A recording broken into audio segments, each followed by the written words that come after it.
So this is Caitlin Clark, and she is the best rookie in the WNBA. One of the best rookies in the history of the WNBA. A really freaking good player. A historically great player for her age and experience in the WNBA. But one person who did not think she was going to be good is Geno Auriemma. And we have made plenty of videos talking about Geno Auriemma. I have over I'm pretty sure I've got I don't know, maybe 150,000 views just going over this take over and over again and how dumb it was. And we've revisited it. We always revisit it a few times. And now, months later, it has been visited by Nick Wright, who is now, it seems like, the face of Fox Sports 1. What does bother me is some of the people I deeply respect, their basketball credentials, their basketball history, their commitment to basketball and women's basketball, I think have really not covered themselves in glory with some of this commentary. Obviously, there are plenty of people. There are more than you can think of that would apply to. But obviously, Geno Auriemma is one of them. Obviously, Cheryl Swoops is one of them. He's not going to be out here naming names, but obviously that applies to a lot more than just Geno himself. And I'm going to read you a quote, Colin, if I may, from, again, this person might know more about about women's basketball than any person who's ever lived, and that's Geno Auriemma. Geno Auriemma was on with my pal Dan Patrick a couple months ago when the Fever were struggling. And the funniest part about this is this was directly after Caitlin Clark dropped 30. Caitlin Clark literally dropped 30 points versus the Washington Mystics the night before this. And this was the quote. "This kid's on the wrong team. She's got the wrong skill set to handle the physicality in the league." She had just dropped, I repeat, she had just had her second 30-point game. Caitlin Clark since then has had one 30-point game. She has had one 30-point game since then. At this stage of the Geno Auriemma interview, she had had two. And she's a rookie. This rookie class isn't even one of the best classes in the last 10 years. She's just not built for the physicality of this league. She's not quick enough to get away from the physicality. End quote. Geno, just say you're a UConn guy and you thought this was going to be Paige and instead it's Caitlin. That's exactly it. Is that every single person thought the 2020 ESPN recruiting class was historic. The 2020 ESPN 100 was seen as a historic class for its time. You don't realize how hyped Paige Beckers was. And you don't realize, look, if you want to say, oh, Caitlin Clark was always better. No, she wasn't. Caitlin Clark was not better than Paige Beckers coming out of high school. Paige Beckers was arguably the best recruit that there'd ever been at the guard position.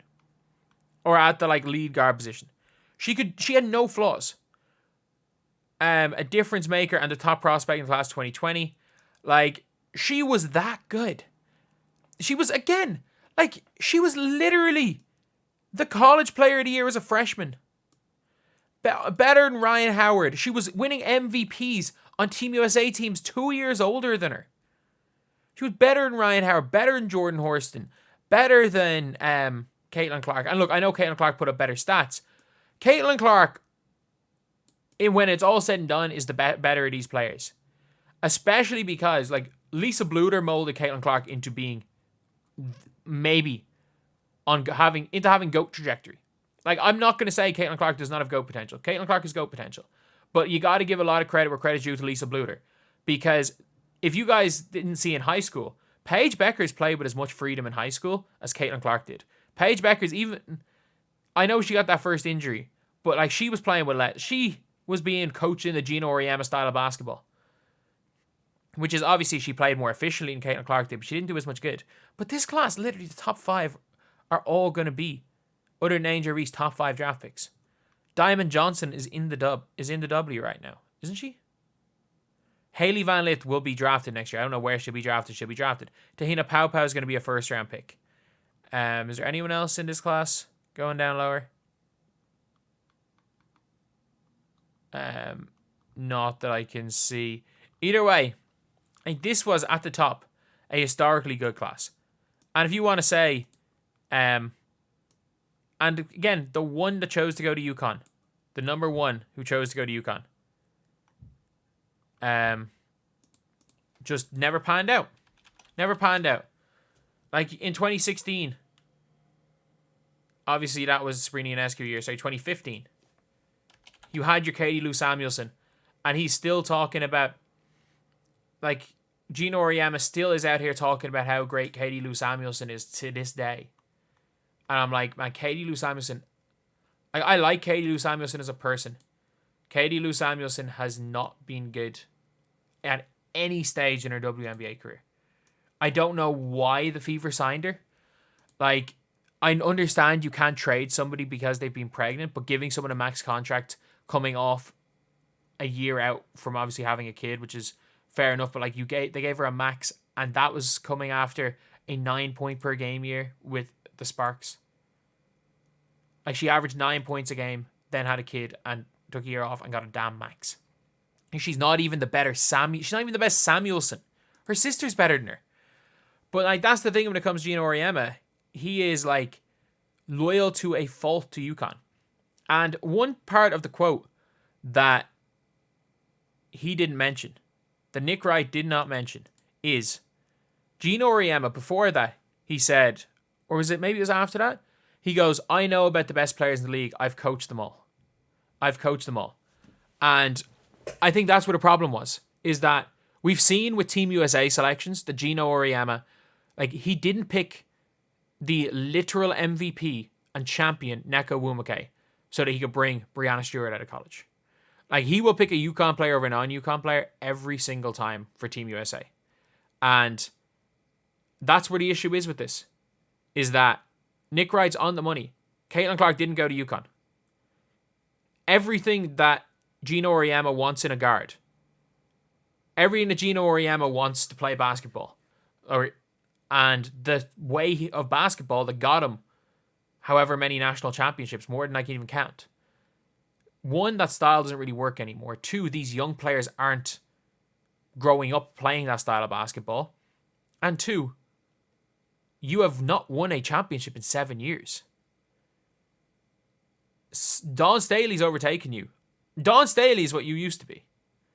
And not only that, you're not only losing to Dawn Staley, you lost to Caitlin.